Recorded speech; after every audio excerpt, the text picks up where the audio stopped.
ಏನು ಸರಿಸುಮಾರು ಕೋಲಾರ ವಿಧಾನಸಭಾ ಕ್ಷೇತ್ರದಲ್ಲಿ ಮೊದಲನೇ ಚುನಾವಣೆ 1952ರಲ್ಲಿ ಏನಾಯಿತು, ಕೆ ಪಟ್ಟಾಭಿರಾಮನ್ ಅವರು ಶಾಸಕರಾಗಿ ಆಯ್ಕೆ ಆಗ್ತಾರೆ. ಇಲ್ಲಿ 1952ರಿಂದ ಹಿಡಿದು 2023ರವರೆಗೂ ಕೆ ಶ್ರೀನಿವಾಸ್ ಗೌಡರ ಶಾಸಕರಾಗುವಂಥ ಸಂದರ್ಭದವರೆಗೂ ಸರಿಸುಮಾರು 9 ಜನ ಶಾಸಕರು ಈ ಕ್ಷೇತ್ರದಲ್ಲಿ ಶಾಸಕರಾಗಿ ಆಯ್ಕೆ ಆಗಿರ್ತಾರೆ.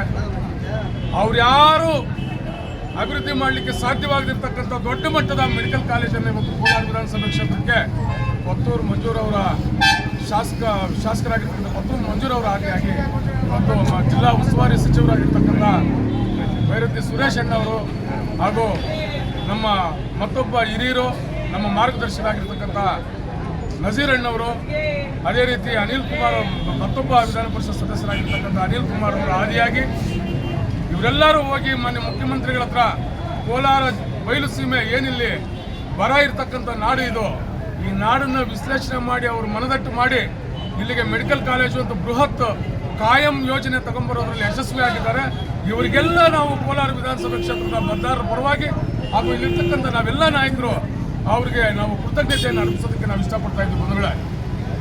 ಅದೇ ರೀತಿ ಈ ಹಿಂದೆ ನಾವು ಒಂದು ಅಭ್ಯಾಸ ಇತ್ತು, ಬಜೆಟ್ ರಾಜ್ಯ ಸರ್ಕಾರ ಬಜೆಟ್ ಅನೌನ್ಸ್ ಮಾಡುವಾಗ ಪೇಪರ್ಗಳು ಬೆಳಗ್ಗೆ 6 ಗಂಟೆಗೆ ಬಂದು ನಾವು ಸಮಾನ ಮನಸ್ಕರು ಪೇಪರ್ ತಗೊಂಡು ಓದೋದು, ಕೋಲಾರ್ಗೆ ಏನು ಕೊಟ್ಟಿದ್ದಾರೆ ಅಂತ ನೋಡಿ ಕೋಲಾರ್ಗೆ ಏನು ಕೊಡಲ್ಲ ಅಂತ ನಿರ್ಧಾರ ತಗೊಂಡ್ಬಿಟ್ಟು ನಾವು ಬಜೆಟ್ ಪೇಪರ್ ಓದೋದೇ ಬಿಟ್ಬಿಟ್ಟು ನಾವು ಬಜೆಟ್ ಲಿಸ್ಟ್ ನೋಡೋದೇ ಬಿಟ್ಬಿಟ್ಟಿದ್ದೀವಿ ಕೋಲಾರದಲ್ಲಿ ನಾವು. ಕಾರಣ ಏನು ಅಂತಂದರೆ ರಾಜ್ಯದಲ್ಲಿರ್ತಕ್ಕಂಥ ಆಯಾ ಕಾಲಘಟ್ಟಕ್ಕೆ ಅನುಗುಣವಾಗಿ ಯಾರ್ಯಾರು ಮುಖ್ಯಮಂತ್ರಿಗಳಿರ್ತಾರೆ, ಯಾರ್ಯಾರು ಸರ್ಕಾರದ ಪ್ರಭಾವಿಗಳಿರ್ತಾರೆ, ಆ ಕ್ಷೇತ್ರಕ್ಕೆ ಮಾತ್ರ ಬೃಹತ್ ಯೋಜನೆಗಳು ಲಭಿಸುತ್ತೆ. ನಮ್ಮಂಥ ಕ್ಷೇತ್ರಗಳಿಗೆ ಯಾವುದೂ ಲಭಿಸಲ್ಲ ಅನ್ನೋ ಒಂದು ಮನಸ್ಥಿತಿಯಲ್ಲಿ ನಾವು ನಿರ್ಧಾರ ಮಾಡಿ ಸುಮ್ಮನೆ ಇದ್ದೋಗಿದ್ವಿ. ಆದರೆ 9 ಜನರ ಶಾಸಕರ ಅವಧಿಯಲ್ಲಿ ಮಾಡಲಿಕ್ಕೆ ಸಾಧ್ಯವಾಗದ ಬೃಹತ್ ಯೋಜನೆಗಳನ್ನ ಇವತ್ತು ಕೊತ್ತೂರು ಮಂಜೂರು ಅವರ ಶಾಸಕರಾದ ಮೇಲೆ ರಾಜ್ಯ ಸರ್ಕಾರ ಮುಖ್ಯಮಂತ್ರಿಗಳಾಗಿರ್ತಕ್ಕಂಥ ಸಿದ್ದರಾಮಯ್ಯನವರು ಬಂದ ಮೇಲೆ ನಮ್ಮ ಕ್ಷೇತ್ರನ ಗುರುತಿಸಿ ಇಲ್ಲಿ ಬೃಹತ್ ಉದ್ಯಮಿಗಳನ್ನ ಕೊಡುವಂಥದ್ದು, ಬೃಹತ್ ಮೆಡಿಕಲ್ ಕಾಲೇಜಿಗೆ ಕೊಡ್ತಕ್ಕಂಥ ಕೆಲಸ ಮಾಡ್ತಾ ಇದ್ದಾರೆ. ಅವರಿಗೆಲ್ಲ ನಾವು ಕೃತಜ್ಞತೆಯನ್ನು ಅರ್ಪಿಸೋದಕ್ಕೆ ನಾವು ತಮ್ಮ ಮುಂದೆ ಬಂದಿದ್ದೀವಿ ಅಂತ ಹೇಳೋದಕ್ಕೆ ಇಷ್ಟಪಡ್ತಾ ಇದ್ದೀವಿ.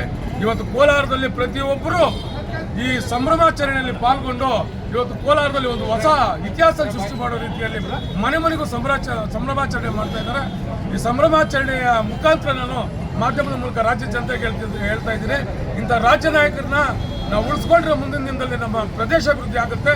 ಹಾಗಾಗಿ ಇಂಥವನ್ನ ನಾವು ಸದಾ ಉಳಿಸ್ಕೊಬೇಕು ಅಂತ ಹೇಳಿ ನಾನು ಮಾತನ್ನು ಮುಗಿಸ್ತಾ ಇದ್ದೀನಿ. ಜೈ ಭೀಮ್.